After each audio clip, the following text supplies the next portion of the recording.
Hello, and thank you for tuning in to 20th Century Dude today. This is for all you viewers and subscribers out there.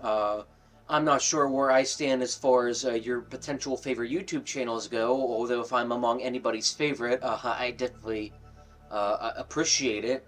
But today, I'm just actually going to go over some of my favorite YouTube channels, ones that I've been watching and hold most dear for probably years now, or maybe it's a new potential interest.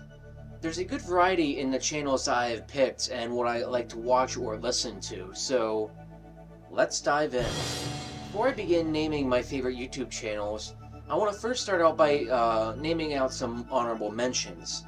First off, I want to recommend the channel Rodimus Primal. If you're a fan of the Transformers franchise, this is a guy who does deep dives and retrospectives into the franchise, and he also gives reviews over Transformers toys that are released by Hasbro monthly. Another shout out I want to give to is Orange River, who does his retrospectives and lore dives into the Star Trek universe. Lastly, I want to give a shout out to Thor Skywalker, who mostly does his stints on Star Wars, but also does a little bit on Marvel occasionally. So if you like to have a discussion about Star Wars, about the franchise, or the lore, or anything like that, then this is a channel for you. And his second channel, Thor Skywalker Plus, he also does deep dives in with another Star Wars YouTuber called Sailor and Naboo, and he'll do Meme Monday every single night, so make sure you tune in for that. But anyway, on to the real show. So first off, among my favorite YouTube channels, we have the channel Real History. And with Professor Jared Frederick as the host. And I don't know if I mentioned this before, Professor Frederick was actually my professor that I had at Penn State Altoona. I had him for 2 history courses. He was in the history department. I had him for a Battle of Gettysburg class that went over the history and the details of the battle, along with the history of the Gettysburg Park itself. And I also had a class about the 1960s that was also taught by him. So that's probably honestly my favorite of the 2. But I had him at Penn State Altoona, so I was already familiar with this guy. And I kind of stumbled upon this channel last year, just kind of out of the blue. It's like, oh, that guy looks familiar. And like 5 seconds later, it's like, oh my word, that's my professor. I had this guy. And I've been following this channel ever since. But anyway, he basically dives into various historical movies such as Gettysburg, Gods and Generals, Saving Private Ryan, or even miniseries like Band of Brothers, The Pacific, Chernobyl, among probably many others. He even did a dive recently into Muppets Christmas Carol, actually, to explore the time period and aesthetic of 18th and 19th century London, which of course this is when the Christmas Carol takes place. So he basically does a dive into the actual historical facts of a given battle, or a time period, or a location, mind you. He provides the actual historical facts and then contrasts it to maybe what the movie or TV show provides. And most of the time, a movie will be pretty much historically accurate, whereas others, like The Patriot, he sort of digs apart The Patriot a lot. That's not a movie to watch if you want a true historical basis for what was going on at the time period during the American Revolution. But anyway, there's a whole variety of stuff that he dives into, but it's very informational, so please give Real History a watch. And up next we have the channel Techmoan, which is where I get the old technology part of my channel. That's where it was partially inspired from. Techmoan, he's this old British guy who invests in a lot of this American technology. For some reason, he's very interested in what we have. But he buys this technology, and then he really just gives his thoughts on if he would recommend people using it. Lately, he's been diving into a lot of Bluetooth speakers or Sony technology. Of course, he's done a deep dive into older technology like CED, which he didn't like, but then there was another format called Video High Density, on the other hand, he did like. So This is mostly, there's some antique technology sprinkled in here, for sure. He's gone over 8-track several times. He's done various, I think there's some 3M tape cartridge or something like that. I don't remember. But there's a whole lot of niche technology that he's dived into that probably no one has ever heard of, that probably hasn't been in the market for like a year in like 1967 or something, for example, in Japan. And he'll find these things, he'll dig them up, sometimes fix them up, and then he'll tell you whether it's worth keeping or not, or he'll just tell you this is what a thing is, this is what it does. Interesting fact, so when he buys these things, and he puts them in the video, he's like, I found the chap on eBay, or something like that. He offered it to me for a very good price. And I often wonder, what kind of very good price do you mean? And what is a very good price for you? I mean, for example, there was a format called it was the Video 2000 tape, which, if you're familiar with the Beta versus VHS war in the 1980s, it was basically one he described as coming third in a 2-horse race. Right? It was mainly just in Europe. It didn't really get a lot of exposure here, if any exposure, in America. And of course, because there wasn't any hi-fi stereo that got included with it, it kind of, died out after a while. It turns out people wanted things with hi-fi stereo in it, and it only provided mono. So that was probably the beginning of the end. But anyway, all the times I've looked for Video 2000 on eBay, the cheapest player I found, and of course this is, even just for parts and repair, is $900 and some. So it makes me wonder how much he paid for his Video 2000 machines to do the video.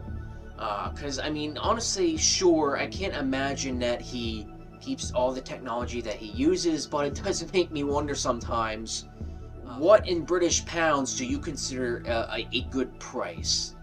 But yeah, that's Techmoan. It was the inspiration for my technology and old-fashioned antique technology portion of my channel. I suppose another information would be the Technology Connections dude as well, so give them both a watch. And up next we have Today I Found Out, featuring a guy named Simon. You may have found him on a few other channels. I believe he does more than this. Simon really provides a whole lot of information for any topic, whether it's something in Nazi Germany, or again the Revolution, or something in colonial period. But there is another guy, I feel bad, I forget what his name is. I know he did a video on John Quincy Adams, but there is another host that does it occasionally. I feel like if Simon is busy or out doing something. But this is a channel I feel like some of you may have seen before. You've definitely seen this guy on the internet, probably somewhere. This is one of the many channels he does, so Today I Found Out, another channel that is among my favorites. And up next we have The Critical Drinker. Among those in YouTube, I would describe as being a movie reviewer or anti-woke movie critic, offering his honest reviews and commentary on modern culture and how that's affected movies and entertainment as a whole, but does give his honest reviews on whether something, well, basically sucks or not, because let's be honest, the 2020s has not exactly been kind to movies. When Captain Marvel came out, I think it was almost 6 years ago, he made a video, a review on that, and that's what made him skyrocket to thousands and then millions of viewers. I think he is in the hundreds and thousands of subscribers right now, so he's definitely had a huge following. That and the whole snarky and sarcasm, like part of his personality, is of course an easy draw for me, because my family thinks I'm kind of a snark.